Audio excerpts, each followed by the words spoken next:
Okay, let's learn how to handle FOMO like a pro and harness the fierce focus of a top trader. Today, we're diving into the challenge of overcoming FOMO, that fear of missing out, and replacing it with a steady, calm focus. Instead of letting FOMO run the show, you will leave here feeling in control, ready to tackle the market like a true pro. Let's start by talking about some of the things that create FOMO. First, peer pressure and comparison are big contributors. Think about social media, media hype, influencers who only show off their wins, never mentioning their losses. That's just not right at all. I mean, that's just not fair. You're really just making other people depressed. And it's really disingenuous. Back in the day, like when I was growing up, there was no reality shows, no influencers, and you compared yourself to other people in your community. But now, like, it seems like normal people are doing all these extraordinary things, and then you're like, well, why am I not why am I not living my best life or whatever? And that totally contributes to depression, and it's just not good. So that's my little rant. Um, all right. So if you are really hung up on getting influenced by other people who are posting stuff, you might want to try my session called Beyond Ignoring, which is a way to help you to actually ignore stuff without just having to try really hard. All right, so another huge factor for FOMO is a lack of having a solid trading plan. I mean, of course, you have to have one. I mean, I'm just another person telling you that it's a no-brainer. Without a clear plan, you don't have a true north, and it's easy to go off script. You can't just have an attitude of, well, hey, let's see what happens. That's like going to Rome and trying to see the sights, but you're really just wandering around and wasting your time until finally you're like, Che cazzo stiamo facendo? And then there's the mindset of scarcity, this belief that each missed trade is a once in a lifetime opportunity.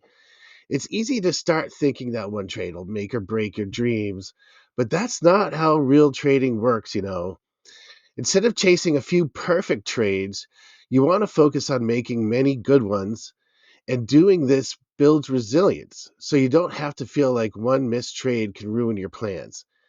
And I do think it's really important to feel positive and enjoy what you do.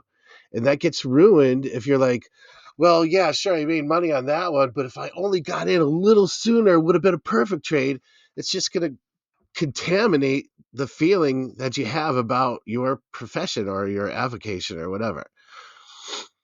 So, FOMO does not feel good at all. It's like having this anxious, heavy rain cloud hanging over you the entire time you trade. It can get you so wrapped up in what you missed that you're at risk of missing the trades that actually matter. And in fact, if you did my session on pattern recognition, you learned that that type of state of mind literally compromises your ability to see patterns. All right, so let's get started. First, I need you to be honest. And as you watch the ball, just review times in which you normally feel FOMO. So replay in your mind and in your heart how you usually react and what that feels like. Here we go.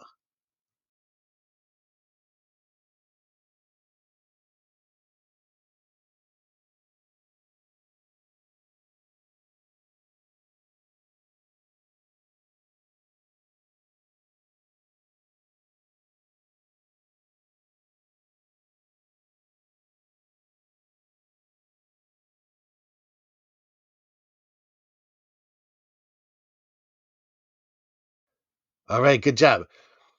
Now, let's put a face to your FOMO.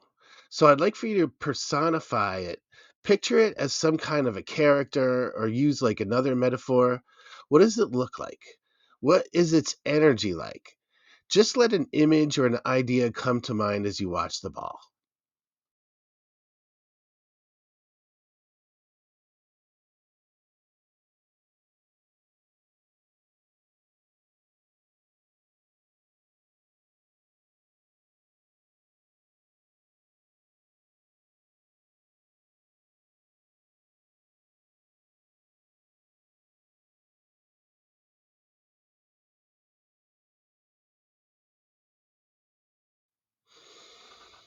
All right, please breathe. If nothing came up for you, please go back and try it again. It doesn't have to be perfect, but it would help if something bubbled up from your subconscious. And now I'd like for you to take a moment to acknowledge this character and notice how present it is in your life. You may have been trying to push it away, but as you look back, you might realize that this FOMO character has been with you more often than you think. So allow yourself to see this without judgment and just an honest recognition of how FOMO has been there alongside you.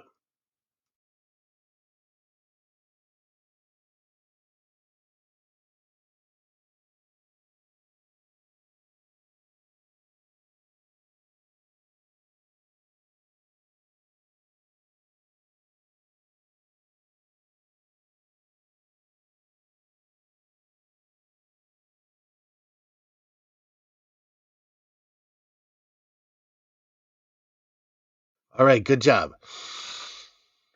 Now let's talk to this character. Ask it, what are you trying to do? Is it trying to help you somehow, or does it have another goal? Does it think it's protecting you? Let's see what it has to say.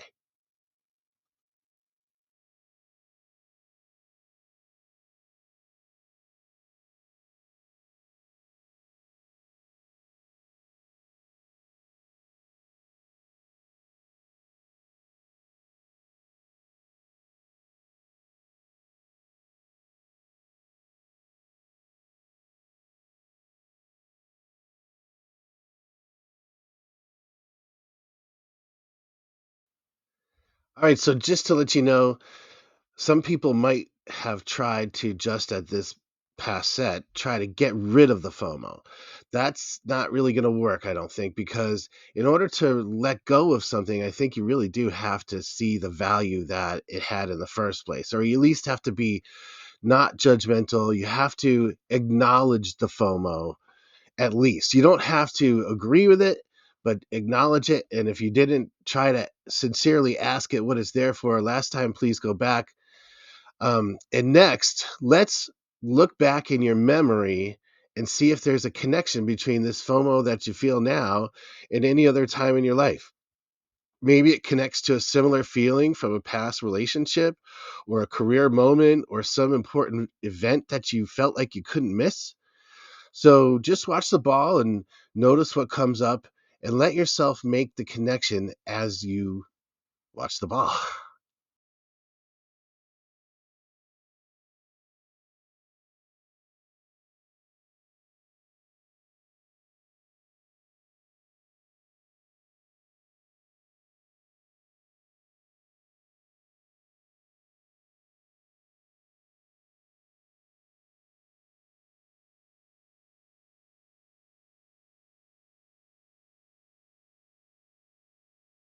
Okay, deep breath. And now I'd like for you to just start to soothe yourself. So I want you to remember that event in the past, if anything, and if not anything, then that's fine. But let's try to start to feel good right now. So just breathe, watch the ball, and think of like maybe your favorite place or favorite person. And let's get away from all that negativity right now.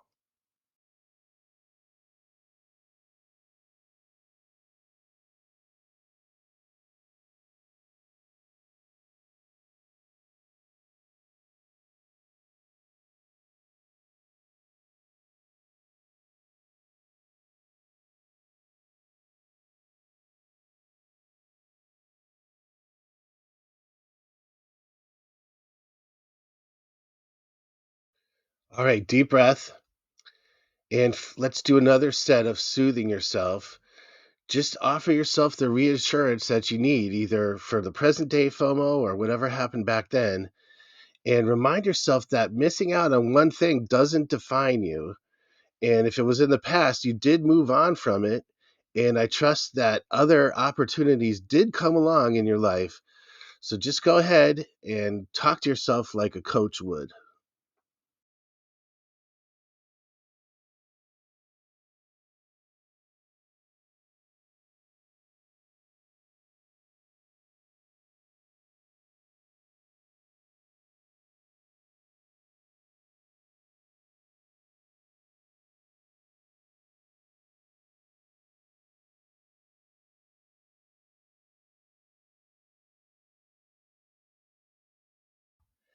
All right, so I don't know if you may have imagined like a tough coach kicking you in the ass. If that's really what motivates you, then okay, let's go with that. But a lot of times we kick our own asses and we think that it's going to motivate us, but it's really taking energy away. Negative thinking actually really drains you, and we're talking about energy here. So, if you really need to have a tough love coach, then go with it.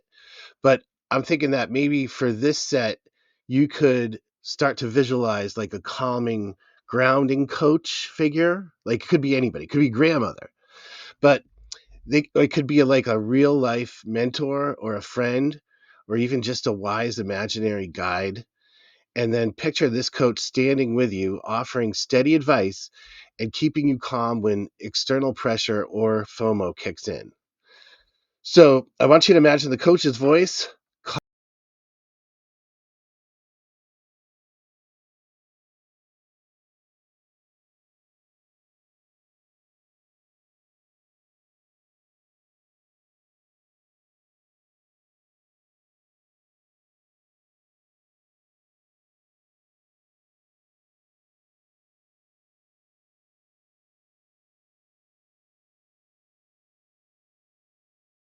Calm and encouraging, helping you to stay grounded and reminding you to trust your own process. Here we go.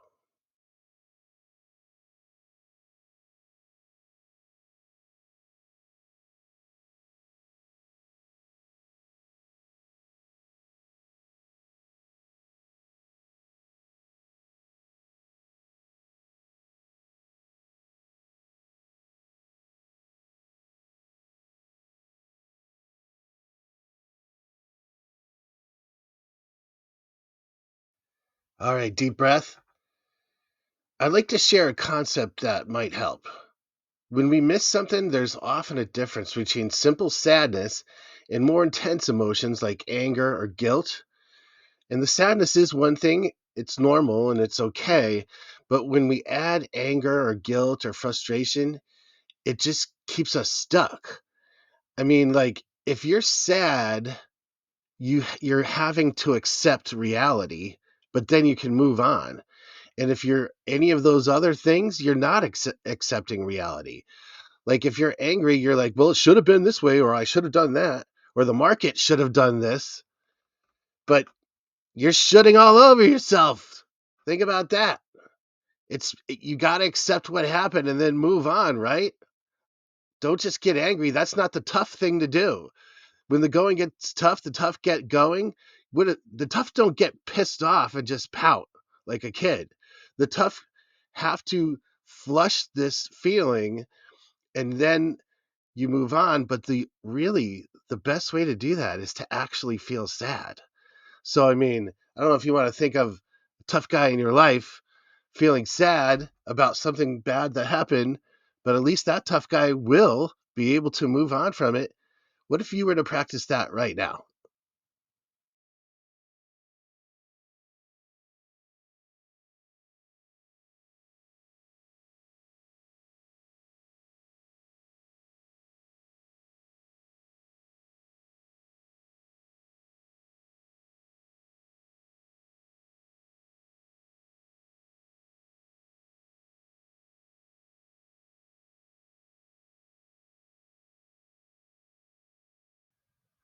All right. How's my sad little trader doing? So, another thing about being frustrated, I mean, I did mention how it does keep you from seeing patterns, but like when I was dating, which was for a long time because my mother was crazy and it fucked me up. And then I didn't even meet my wife until I was 40, dated all kinds of train wrecks before that. But I also had a chip on my shoulder over the years because I felt like women were rejecting me, and then I would get mad about that. So then, I'd meet a new woman perhaps, and I'd already have a chip on my shoulder, and then I'm acting like, "Oh, well, you're just gonna reject me too, so fuck you." That's not gonna that's not attractive. Dating, you have to care and not care. Like you have to care enough to put in the effort, and actually, if you do like somebody, you gotta follow through and show that you care, but you also have to not care. I mean, if they don't call you back, you can't be destroyed over this. And trading is the same way. You gotta care enough to really be in it, but you can't care too much. Otherwise, you're just gonna be, you know, it's not attractive. Not attractive.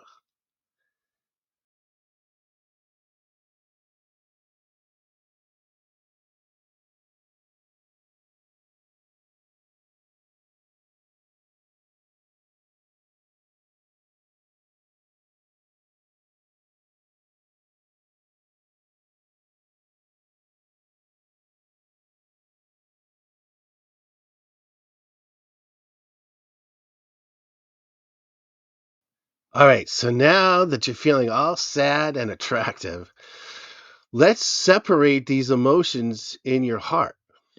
So you don't have to necessarily get rid of the dirty pain, which is, the anger and frustration and guilt and all that.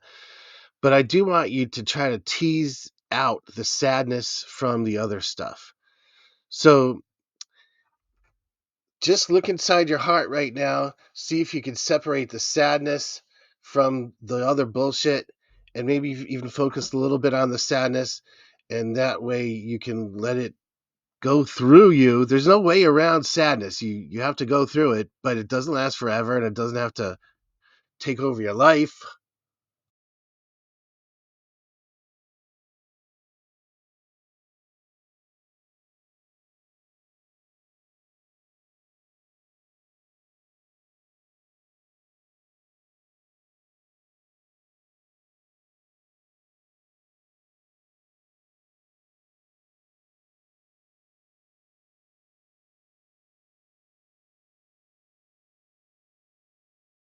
Good job. Take a deep breath. Have you ever tried to give advice to a teenager? You know, it could clearly help them if they would just listen to you, but they're so nearsighted. Let's say, like, if they break up with somebody and they feel like that was their last chance at true love and they're freaking 16 years old. Or maybe like they want to buy something or do something and they think like it's the last chance they're ever going to have to be happy. So you know that so many other opportunities are going to come their way, but they don't. Try to picture the frustration that it so I'm asking you to feel frustration that comes with trying to talk some sense into somebody who's just all in their emotions and not in their logical brain at all. Go ahead.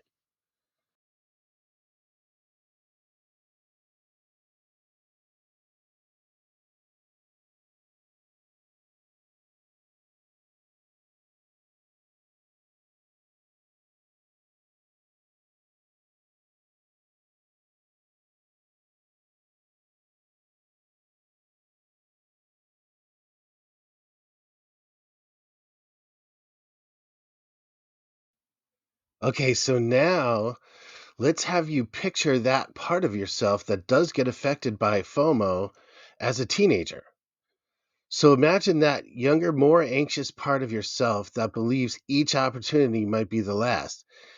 So in this set, imagine yourself and your coach connecting with that younger version of you. And if you can, offer them understanding and maybe even show them what the truth really is.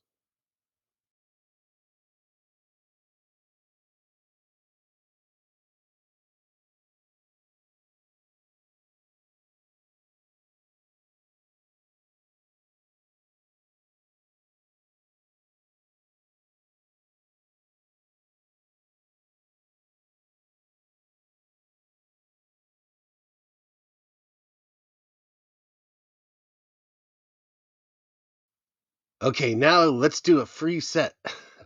So just move your eyes and do whatever you think is right. Actually, what I mean by that is do whatever happens because you shouldn't really be thinking. That's the whole point of this eye movement stuff is it gets you out of your analytical brain, which you're in all day long, and gets you back into your heart and your body and your spirit and all that stuff. So just go ahead and like relax or soothe yourself or continue the coaching session, whatever you need to do, breathe and watch the ball, please.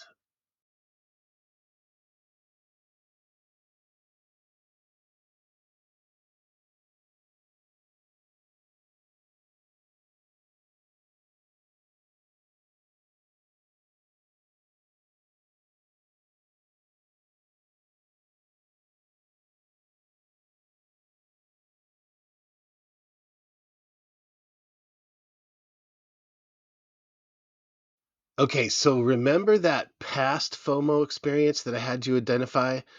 We're going to rewrite history right now. So imagine handling those past situations with calm and confidence without letting the fear of missing out affect you. Picture yourself feeling secure even if you let those opportunities pass.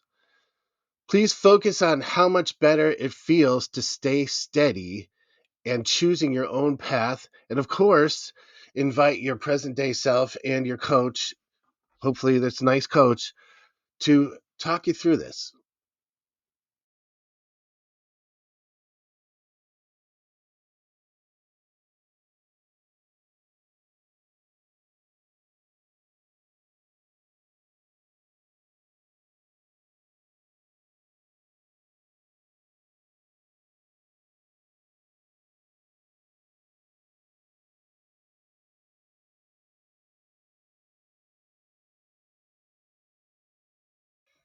All right, good job. Deep breath. And now let's rescript the present day FOMO. So picture yourself handling the current situations differently, like feeling calm and unaffected by the missed trades or the pressure. You're relaxed and you're choosing only what aligns with your plan. Notice how this feels to stay grounded and present and make decisions from a place of calm and confidence, and enjoy doing that right now.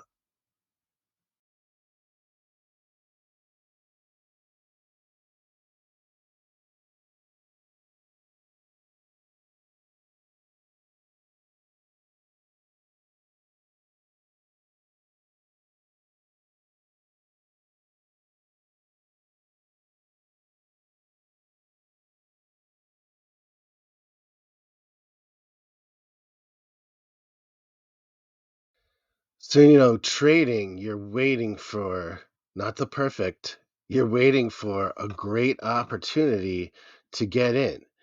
And you have to be focused, but not, super focused. You have to have your brain on autopilot. You have to be in a flow state and you're just watching. You're like a tiger in the grass and you're waiting for the right moment. So you're tuned in, you're laser focused, and you're saving all your energy for the right opportunity. What does that feel like? What do you want that to feel like? Fuck. Oh,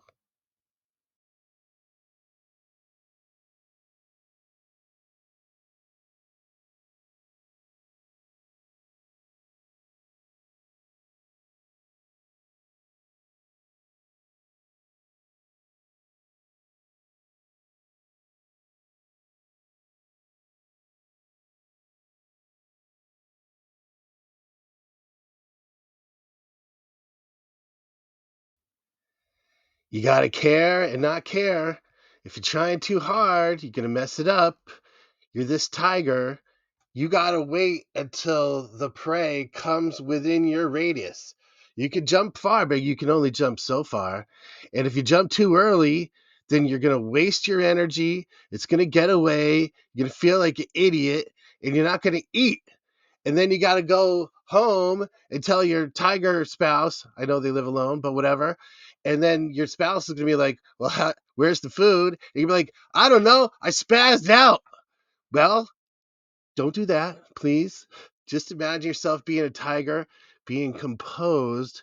Know that there are going to be other good trades that come along.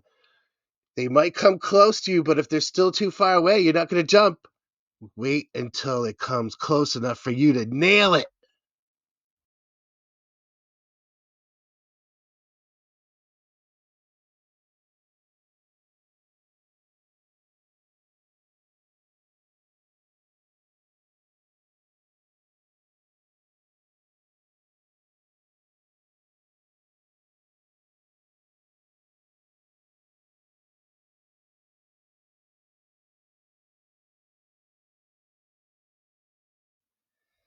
You got to care and not care.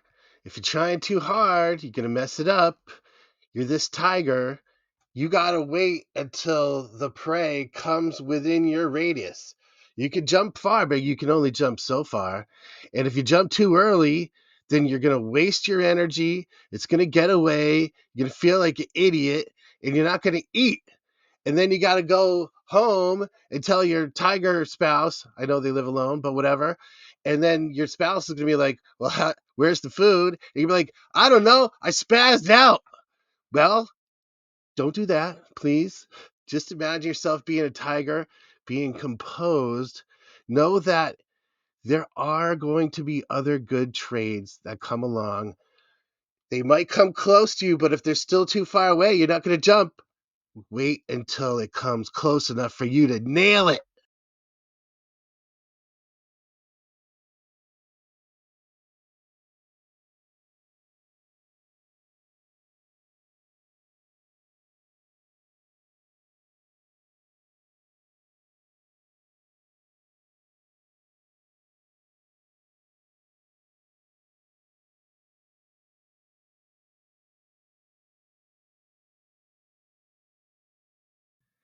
I don't know this for a fact. The tigers who eat are the ones who are consistent. They don't have to like wait until they get a giant antelope or something and then they stuff themselves and then what? They wait another 10 days. You can go for the smaller stuff. It's okay. And as a trader, if you're consistent and you're making money, even if it's not a lot of money, that feels good. The adrenaline rush is maybe what you want when you're trying to go for like those show stopping trades. But there's nothing wrong with being consistent and bringing food home to your tiger spouse. So imagine yourself accumulating good decisions, one after another, building the stability and resilience that comes from steady progress. Let go of any belief that only perfect trades matter and see yourself thriving in these small, consistent wins.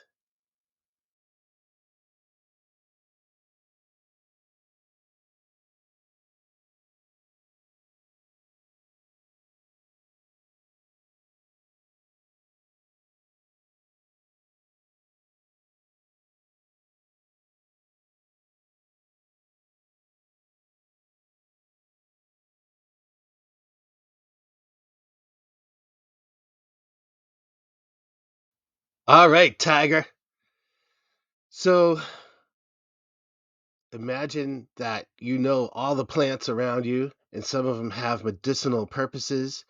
And I would like for you to take a little time to seek out what it is that you need. Do you need peace? Do you need Xanax? Do you need to calm the hell down? What do you need? You need focus? Go ahead and look around the jungle and take in some of this stuff. And as you do, feel those properties attaching themselves to you so that you can be steady and adult and have the eye of the tiger.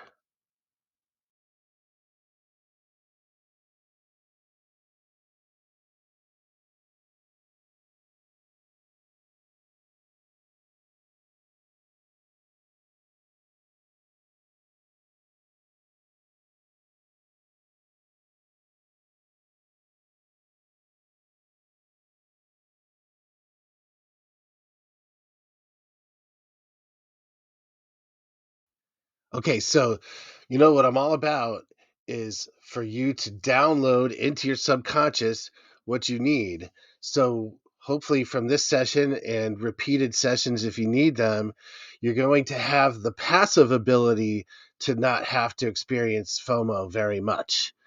What I mean is, it's a lot better than some expert telling you, well, yeah, don't feel FOMO. How do I not do that? Well, just try really hard. Just keep reminding yourself you shouldn't feel FOMO. This is going to give you a natural built in protection. So, I would like for you to imagine yourself in the future starting to feel a little bit of FOMO, and then how do you want to handle it? Don't even think about like how it might be, but just you start to feel a little FOMO, and then you just bring yourself back. You get to capture that eye of the tiger, go forward in life with that nice coach of yours, and your kind self and imagine being steady and sure of yourself and content.